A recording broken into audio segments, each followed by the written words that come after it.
Welcome back, dear students. Myself, Daisy ma'am. And in the previous video, we have already talked about few types of contact forces. And now in this video, we are going to talk about the two left contact forces, and then next we'll learn about non-contact forces. So let's start. Tension force in a spring. यहाँ पे जो आपको diagram show किया गया है, इस diagram में तीन कंडीशंस हैं. Condition first is at rest, second is during push and third is during pull. तो यहाँ पे हम इससे समझेंगे कि टेंशन फोर्स जो है, जो स्प्रिंग के अंदर एक टेंशन फोर्स डेवलप होता है, that is an example of contact force. So कैसे ये कॉन्टैक्ट फोर्स का एग्जाम्पल है, this we are going to study here. अभी हम यहाँ पे कंसिडर करते हैं एक स्प्रिंग है जो कि एक रिजिड वॉल से कनेक्टेड है और with the help of hook, और उसका जो दूसरा एंड है, यानी कि स्प्रिंग का जो दूसरा एंड है वो फ्री है. उस एंड को हम मास से अटैच करेंगे, जिसको हमने कैपिटल M से डिनोट किया हुआ है. इसको कनेक्ट कर देंगे और इस पूरे सेटअप को हम एक स्मूथ सरफेस पे रख देंगे. नॉर्मली इस सेटअप में कोई भी फोर्स स्प्रिंग में एक्ट नहीं करेगा और साथ ही स्प्रिंग के अंदर से भी कोई एक्सर्टिंग फोर्स एक्ट नहीं करेगा, क्योंकि अभी ये जो है वो बिल्कुल अनटच्ड है. नाउ व्हाट हैपन्स, अगर हम जो मास इसमें अटैच है स्प्रिंग का, अगर हम उस मास को पुश करें, धक्का दें by applying a force capital F, हम फोर्स लगा के इस मास को पुश करेंगे. क्यों करेंगे? To compress the spring, spring को कंप्रेस करने के लिए, यानी कि उसको अंदर की तरफ दबाने के लिए, दबाव डालने के लिए. तो इससे क्या होगा, जो स्प्रिंग कंप्रेस्ड हो गया है वो एक फोर्स एक्सर्ट करेगा जिसको बोलते हैं रेस्टोरिंग फोर्स. और ये रेस्टोरिंग फोर्स का जो मैग्नीट्यूड है, जो स्ट्रेंथ है, वो इक्वल होगी एक्सटर्नल पुश फोर्स की. जो फोर्स हम लगा रहे हैं उसके मैग्नीट्यूड से रेस्टोरिंग फोर्स का मैग्नीट्यूड इक्वल होगा, लेकिन डायरेक्शन जो है वो दोनों फोर्सेस का अलग होगा. रेस्टोरिंग फोर्स का अलग होगा और जो फोर्स हम बाहर से एक्सटर्नल फोर्स लगा रहे हैं उसका डायरेक्शन अलग होगा. Now here we see the restoring force developed in compressed spring tends to oppose the compression of the spring and is a contact force. यहाँ पे क्या बता रहे हैं कि जो restoring force डेवलप हो रहा है compressed स्प्रिंग में, वो क्या कर रहा है, वो कंप्रेशन ऑफ स्प्रिंग को रोकने की कोशिश कर रहा है, ताकि इस पर जो दबाव पड़ रहा है उसको रोकने की कोशिश कर रहा है. और इसीलिए इसको हम कॉन्टैक्ट फोर्स बोल रहे हैं, क्योंकि यहाँ पे क्या हो रहा है कि जब आप उसके कॉन्टैक्ट में आ रहे हैं, जब आप मास को कॉन्टैक्ट कर रहे हैं, फोर्स अप्लाई कर रहे हैं, तभी ये फोर्स कॉन्टैक्ट फोर्स डेवलप हो रहा है. तो नेक्स्ट हम केस देखेंगे, फिगर देखेंगे. यहाँ पे मास को पुल कर रहे हैं, ठीक है. इससे पहले वाले में हम पुश करके उसको अंदर की तरफ कंप्रेस कर रहे थे स्प्रिंग को. अभी हम क्या कर रहे हैं, स्प्रिंग को स्ट्रेच कर रहे हैं और फिर से एक फोर्स लगा रहे हैं कैपिटल F. इस टाइम क्या होगा, इस टाइम भी रेस्टोरिंग फोर्स डेवलप होगा because of the stretching of spring. लेकिन ये फोर्स जो है वो फोर्स जो है ये भी अपोज करेगा, ताकि ये क्या करे, जो स्ट्रेचिंग हो रही है वो रोक सके. लेकिन अभी आप देखेंगे कि ये जो फोर्सेस है वो अभी इनवर्ड लग रहा है, ठीक है, इनवर्ड लग रहा है. और पुशिंग फोर्स जो है वो बाहर की तरफ लग रहा है, क्या बाहर की तरफ उसको क्या कर रहे हैं, पुल कर रहे हैं. सो यहाँ पे जो आप एरो देख रहे हैं, फोर्स का जो डायरेक्शन है वो ऑपोजिट है, लेकिन इसके मैग्नीट्यूड इक्वल हैं. बी में भी फोर्स के डायरेक्शन ऑपोजिट थे और मैग्नीट्यूड इक्वल थे, राइट. सो यहाँ पे भी वही कॉन्सेप्ट लग रहा है कि जब तक आप कांटेक्ट नहीं करेंगे तब तक इसमें कोई भी रेस्टोरिंग फोर्स डेवलप नहीं होगा. तो this is an example of a contact force. So यहाँ आपको समझ में आ गया होगा कि यहाँ पे क्या हो रहा है. So next will talk about force exerted during collision. Collision मतलब होता है टकराना. तो जब दो ऑब्जेक्ट आपस में टकराते हैं तो उस समय एक फोर्स एक्सर्ट होता है, तो वो हम यहाँ पे पढ़ेंगे. यहाँ पे दो बॉल लिए हुए, दो ऑब्जेक्ट हैं. ऑब्जेक्ट के एग्जाम्पल में हमने सपोज कर लिया है दो बॉल हैं, ball A and ball B. अभी बॉल A जो है वो इनिशियल वेलोसिटी से जा रही है और उसकी जो इनिशियल वेलोसिटी है वो u1 है, और वो किसकी तरफ जा रही है, वो B बॉल की तरफ जा रही है. जो B बॉल की जो वेलोसिटी है वो u2 है. अब क्या है, क्योंकि u1 यानी कि बॉल ए की वेलोसिटी बॉल बी से ज़्यादा है, तो क्या होगा, ए बॉल जो है वो धीरे धीरे बॉल बी के पास आएगी और एक पर्टिकुलर इंस्टेंट पे उन दोनों में कोलाइड हो जाएगा, वो टकराएंगे। जिस समय कोलिजन होगा, जिस समय ये दोनों बॉल टकराएंगी, उस समय कुछ सेकेंड्स के लिए वे लोग रेस्ट की पोजीशन पे दोनों बॉल आएंगी और फिर ही वो कांटेक्ट में आएंगी। अब इस समय क्या होगा, बॉल ए क्या करेगा, बॉल बी पे फोर्स एक्सर्ट करेगा, जिसको हम कैपिटल डी ए बोल रहे हैं, और ये बॉल बी को फॉरवर्ड डायरेक्शन में आगे की तरफ फोर्स अप्लाई करेगा। इसके टर्न में इन टर्न बॉल बी क्या करेगी, बॉल बी भी फोर्स को एक्सर्ट करेगी, that is capital F A B on ball A in backward direction. तो न्यूटन के थर्ड लॉ क्या कहती है कि to every action there is an equal and opposite reaction. तो यहाँ पे दोनों फोर्स जो है वो इक्वल हैं, F B A and F A B, दोनों जो बॉल के फोर्स हैं ए और बी के, वो इक्वल भी हैं और ऑपोजिट भी हैं। तो ऐसा क्या होगा कि जो फोर्सेस जो हैं, अब इसकी वजह से जो उनकी वेलोसिटी है, बॉल ए और बॉल बी की वेलोसिटी चेंज हो जाएगी v1 एंड v2 में, और अब क्या होगा, v2 जो है वो बड़ा हो जाएगा v1 से, यानी कि b की वेलोसिटी जो है वो a की वेलोसिटी से, a बॉल की वेलोसिटी से इंक्रीज हो जाएगी, बढ़ जाएगी। तो we can see here two objects exert force on each other at the time of collision only when the object are in actual contact। क्योंकि यहाँ पे हम कांटेक्ट फोर्स की बात कर रहे हैं, तो यहाँ पे क्या होगा, जब दो ऑब्जेक्ट्स आपस में जब तक वो कांटेक्ट में नहीं आएंगे, उनमें कोलिजन नहीं होगा, तब तक फोर्स डेवलप नहीं होगा। So this is another example of contact force. Now we will move to the next category, that is non contact forces. Non contact forces के बारे में हम बात करेंगे। ये वो फोर्सेस हैं जो कि किसी मीडियम के ऊपर डिपेंड नहीं करते हैं, और ये डायरेक्टली किसी भी ऑब्जेक्ट पे ये काम करते हैं। They do not need any medium, ठीक है, कांटेक्ट में आने की इनको ज़रूरत नहीं होती है, बिना कांटेक्ट के ही ये बहुत इफेक्टिव होते हैं।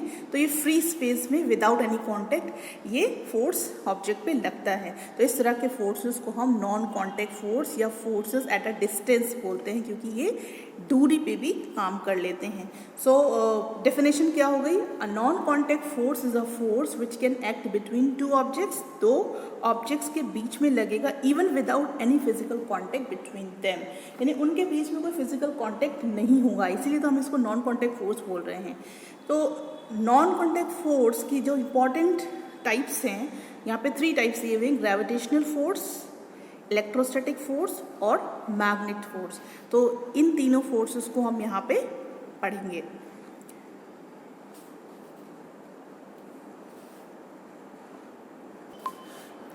First is gravitational force. Now what is gravitational force? Any two objects having mass situated in the universe exert gravitational force on each other। यानी कि कोई भी दो ऑब्जेक्ट जिनमें मास है और जो यूनिवर्स के अंदर हैं, वो ग्रेविटेशनल फोर्स लगाते हैं, एक्सर्ट करते हैं एक दूसरे के ऊपर। तो आप इसका एग्जाम्पल देख सकते हैं, जो प्लैनेट्स होते हैं वो सन के चारों तरफ रिवॉल्व करते हैं बिकॉज ऑफ ग्रेविटेशनल फोर्स, वैसे ही मून जो है वो अर्थ की चारों तरफ रिवॉल्व करता है बिकॉज ऑफ ग्रेविटेशनल फोर्स। तो जितने भी ऑब्जेक्ट हैं जो कि अर्थ के ऊपर हैं या अर्थ के आसपास हैं, वो एक डाउनवर्ड फोर्स को महसूस करते हैं, फील करते हैं, that is because of the gravitational force of the earth. और जो फोर्स ग्रेविटी की वजह से अर्थ लगाती है, उस फोर्स को हम बोलते हैं फोर्स ऑफ ग्रेविटी। और एग्जाम्पल में हम बोलेंगे, कोई भी ऑब्जेक्ट अगर आप बहुत ऊंचाई से नीचे की तरफ फेंकते हैं तो वो फ्रीली नीचे अर्थ की तरफ ही जाता है, that is because of force of gravity. सिर्फ फोर्स ऑफ ग्रेविटी जो अर्थ लगा रही है, उसी की वजह से ही जितनी भी चीज़ें आप ऊपर से नीचे डालते हैं, वो फेंकते हैं, वो फ्रीली नीचे आ जाती हैं। सो यहाँ पे देखते हैं दूसरी एक प्रॉपर्टी है कि ग्रेविटेशनल फोर्स जो है वो हमेशा अट्रैक्टिव होता है, रिपल्सिव इन नेचर कभी नहीं होगा, हमेशा अट्रैक्टिव ही होता है। हर चीज़ को वो अपनी तरफ खींचता है, किसी भी चीज़ को अपने से दूर नहीं करता है, हमेशा वो अट्रैक्टिव ही रहता है। And does not depend on the nature of medium between the object. दो ऑब्जेक्ट के बीच में क्या मीडियम है, उससे कोई फ़र्क नहीं पड़ता है। आप कहीं से भी कोई भी चीज़ ऊपर से नीचे फेंकेंगे, बीच में कुछ भी है, उससे फ़र्क नहीं पड़ता है, वो नीचे की तरफ ही फॉल होगी, क्योंकि ग्रेविटेशनल फोर्स को किसी मीडियम की ज़रूरत नहीं होती है, right. So this is about gravitational force. अब ग्रेविटेशनल फोर्स जो है, जो दो ऑब्जेक्ट के बीच में होता है, वो डायरेक्टली प्रोपोर्शनल होता है उनके मासेस के प्रोडक्ट का। यानी कि अगर बहुत ज़्यादा मास उनका है तो बहुत ज़्यादा ग्रेविटेशनल फोर्स उन पर लगेगा, और अगर ऑब्जेक्ट के बीच का डिस्टेंस जो है, जो डिस्टेंस उनके बीच में है, अगर वो डिस्टेंस डबल कर दिया जाए, यानी कि अगर डिस्टेंस बहुत बड़ा लंबा हो जाएगा तो ग्रेविटेशनल फोर्स थोड़ा कम लगेगा। लेकिन अगर उनके मासेस ज़्यादा हैं तो ग्रेविटेशनल फोर्स ज़्यादा लगेगा, and inversely proportional to the square of the distance between them. उनके बीच में जो डिस्टेंस होगा उसके इनवर्सली प्रोपोर्शनल होगा, ठीक है। जितना ज़्यादा डिस्टेंस उनके बीच में होगा उतना कम फोर्स लगेगा, जितना कम डिस्टेंस होगा उतना ज़्यादा फोर्स लगेगा। So this is the property of gravitational, another property of gravitational force. Then next comes this is a picture shown where you can see the earth is moving all around the sun. ये revolve कर रही है because of the gravitational force. Then next comes the electrostatic force. अब electrostatic force में अगर मैं आपको example दूं, अगर आप एक प्लास्टिक की कॉम को अपने सूखे बालों पे रब करेंगे और उसके बाद छोटे छोटे पीसेस ऑफ पेपर को नीचे रखेंगे, स्ट्रॉ रखेंगे, उसके पास ले जाएंगे तो उसमें स्टिक होने लगता है, और ये जो अट्रैक्शन होता है इसी को बोलते हैं इलेक्ट्रोस्टैटिक फोर्स, जो कि दो चार्ज ऑब्जेक्ट के बीच में अप्लाई होता है, या फिर एक चार्ज और एक अनचार्ज बॉडी के बीच में या ऑब्जेक्ट के बीच में ये फोर्स एक्ट करता है। तो इसकी डेफिनेशन क्या हो गई? The force between two charge objects and the force between one charge and another uncharged object is termed as electrostatic force. Next is, इसकी प्रॉपर्टी क्या है? Electrostatic force can act even when two charge objects are not in contact. यानी कि ये तो हम पढ़ ही रहे हैं कि नॉन कॉन्टेक्ट फोर्सेस के अंदर आता है, यानी कि दो ऑब्जेक्ट के बीच में अगर कोई कॉन्टेक्ट नहीं है तो भी ये फोर्स लगता है। Then electrostatic force can be attractive और रिपल्सिव। ये अट्रैक्टिव भी हो सकता है और रिपल्सिव भी हो सकता है, अपनी तरफ अट्रैक्ट भी कर सकता है, अपने से दूर भी कर सकता है। तो ये इसकी प्रॉपर्टी होती है which is different from gravitational force. Then next यहाँ पे देखिए, दो आपको इलेक्ट्रोस्टैटिक फोर्स का एग्जाम्पल दिया हुआ है, पिक्चर दिया हुआ है। Next magnetic force. अब मैग्नेटिक फोर्स क्या है? एक और पॉइंट है जो इलेक्ट्रोस्टैटिक फोर्स में मैं आपको बताना चाह रही हूँ। Here it is, electrostatic force between the two charges is directly proportional to the product of the charges on the objects. Objects के ऊपर जो चार्ज होगा उसका डायरेक्टली प्रोपोर्शनल इलेक्ट्रोस्टैटिक फोर्स होता है, ठीक है। तो जितना जो भी ज़्यादा चार्ज है, जो भी चार्ज उनके ऊपर है उसके ऊपर डायरेक्टली वो उसका प्रोपोर्शनल रहता है। तो अब क्योंकि यहाँ पे रिपेलिंग और अट्रैक्टिंग दोनों है, तो इसका मतलब क्या है कि पॉजिटिव और नेगेटिव चार्ज भी उसमें ऑब्जेक्ट में हो सकता है, और दोनों नेगेटिव हो सकते हैं, या फिर एक पॉजिटिव और एक नेगेटिव होता है, depends on the type of object and the charge on it, and inversely proportional to the square of the distance between them. और उनके जो डिस्टेंस है उसका इन्वर्सली प्रोपोर्शनल होता है, उनके डिस्टेंस का जो स्क्वायर होता है उसका इन्वर्सली प्रोपोर्शनल होता है इलेक्ट्रोस्टैटिक फोर्स। यानी कि जितना दूर होगा उतना कम लगेगा इलेक्ट्रोस्टैटिक फोर्स, जितना पास होगा उतना ज़्यादा लगेगा।